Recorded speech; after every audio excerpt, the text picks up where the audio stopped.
first of all, before we get started on why we need a radical, progressive, leftist, socialist Democrat in the White House, I'd like to show you this. I was watching a PragerU hate speech video about socialism, and the icon they used to describe the Danish model crowd is obviously a hate drawing of me. And I want to say, watch your back, PragerU, or we will get you shut down. We will get you censored because this is hate, and hate has no home here or in anyone's brain.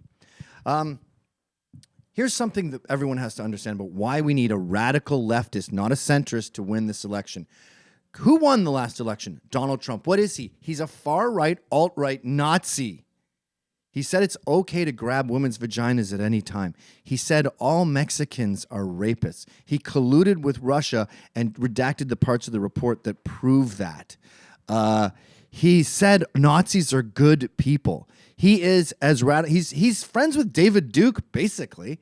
So he is a far radical right guy. And that got his base super hyped because most of America are Nazis.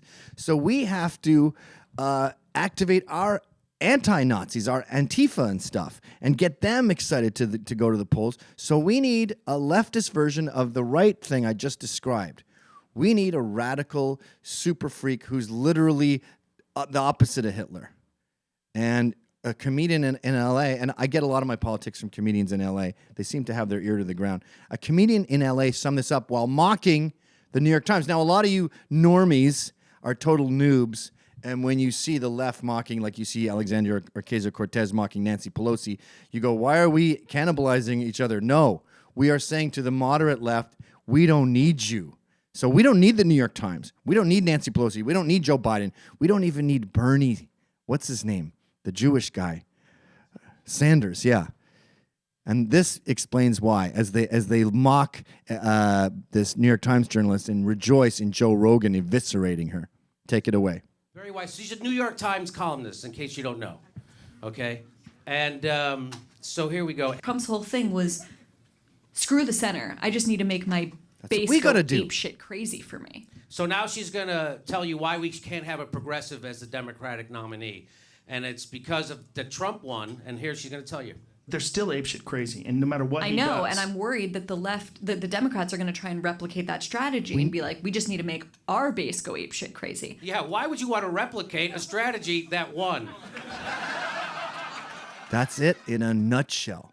He's a batshit crazy right-wing lunatic, so we need batshit crazy left-wing lunatics. We need someone like that gay mayor dude, Pete Buttigieg, to say, hey, let's make the first lady a dude, and he'll be the first husband. He's cute and he likes panda bears and his Twitter's really fun. That's something we need to really like jolt the system, or that whole like abortion a day after the baby's born, or Alexandria Ocasio-Cortez going, let's get rid of fossil fuels in 10 years or we're all gonna die. Let's get rid of planes and what did she say? Let's fix every building in America and make it eco-friendly. Or Ilhan Omar, who married her brother and married a bunch of other people and said that the Black Hawk Down mission killed thousands of Somalians and the U.S. is evil. And what did she say? She probably said some 9/11 stuff, but dangerous stuff, that excites you and gets you going. That's what we need, because they used a Nazi to win, so we need an Antifa to run, and that's the only way we'll win. Now, of course, there's a bunch of losers, likely in boring cities like, I don't know, North Carolina, is that a city? Who are saying, actually, Trump's pretty normal, and one of the reasons he won is because the regular Joes in the Rust Belt, the flyover states, the South, the Midwest, they see him and they can identify with him because he seems, though he's a millionaire, he seems to understand at least the working class and what they go through.